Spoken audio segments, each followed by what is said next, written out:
What is going on? Welcome back. This is Victor Soler, your Texas Realtor. And today I want to give you 10 easy steps to follow to buy your own property. So if you are tired of renting, if you are tired of living with your parents, watch this video. It's just 10 easy steps to buy your own home. Let's go.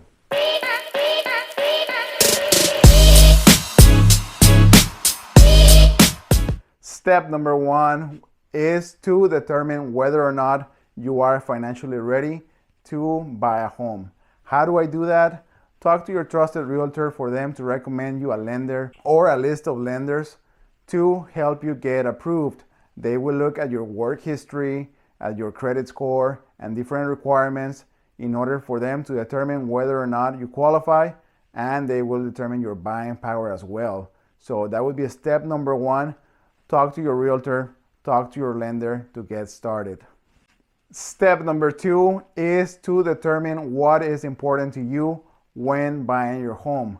Once you know your buying power and once you are ready to start looking for homes, it is important to sit down and determine what it is that it's important for you in a home. Many times you're going to have to be close to work or close to a school district, close to family, close to the highway.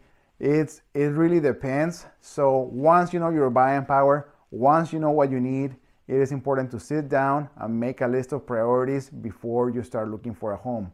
That will help you and your realtor narrow down your search in order for you to get what you really want.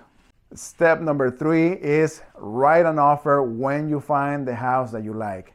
It is really important for you to understand the contract, which in this case is a 1-to-4 family contract, and your realtor will help you explain everything that this document contains. This document will contain a legal description of the home, the price that you're offering, your loan amounts, and your earnest money, your option period, and a series of contingencies that will help you buy your home. So make sure that you understand what you're signing before you sign it, and make sure that your realtor goes over the contract for you. This is a legal document, so you need to make sure to understand it before you send it over to the listing agent that represents the seller of the home. Before you submit an offer, make sure that your realtor does a market analysis for that specific home. Why? Because this home might as well be overpriced. If this home in fact is overpriced, you're going to have an issue when the bank goes and evaluates the home. If the house does not appraise at the asking price, someone is going to have to pay for the difference, or the seller is going to have to reduce the price in order for you to qualify. So it is really important to determine if this house is priced correctly. Why? Because you don't want to spend money on an inspection, you don't want to spend money on your appraisal fees and find out that the seller is not willing to negotiate. So it is always important to get a CMA from your realtor. If they are not doing that, make sure that you ask for one, or make sure that you get someone to do that for you. Step number four, congratulations, your offer has been accepted, you are under contract. So now what you need to do is your due diligence of determining whether or not this house is worth it. Make sure to hire an inspector. You only have so many days to do that before you can pull out of the contract. Make sure that you do this right away for you to determine if the house is in great shape, and if it's not in great shape, to negotiate the repairs or to lower the price.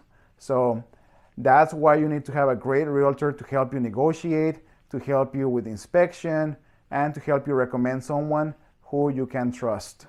Step number five, once you are out of the option period, now the lender will order the appraiser to go and evaluate the home. So now it's just a matter of waiting for that appraiser to go to the house and evaluate the home.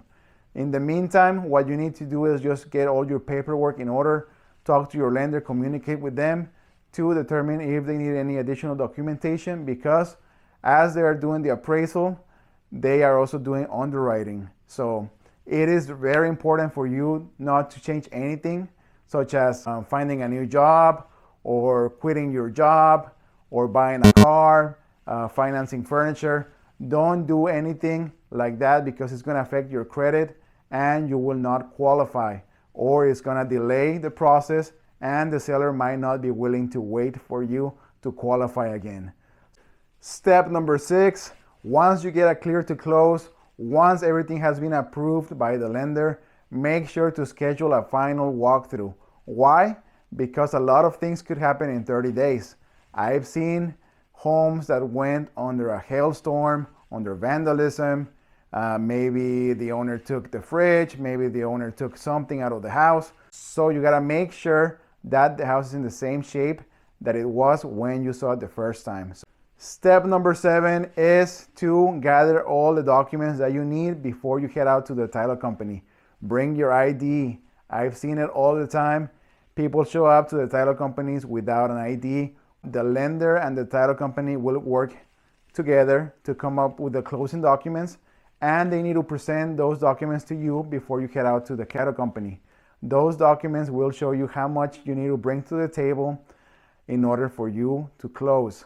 So that's step number 7. Bring all your documents, bring your ID, bring your cashier's check, or if you're doing a wire transfer, make sure that you bring your bank's information in order for you to make that deposit to the title company. Step number 8 is just wait for the loan to fund before you can get the keys. It takes about an hour to a day to get the loan to fund. You cannot get the keys until the title company gets approval from the bank that everything has been finalized and that the title company has received the funds from the bank. So it's just a matter of waiting. Be patient, you're almost there. Step number 9, get your keys. It's time to celebrate. It's time for you to enjoy your home. This process usually takes 30 days from start to finish. So congratulate yourself, you did it, and you were able to close on your first home. And finally, step number 10, share this video to help someone understand the home buying process. That is my goal. That is the goal of my team, to help you from start to finish and to make it easy for you and your family. If you have any questions, leave a comment below. If I missed anything, also leave a comment below. I'll be happy to help you buy your first home. This is Victor Solar. If you like this video, please make sure to subscribe and see you next time.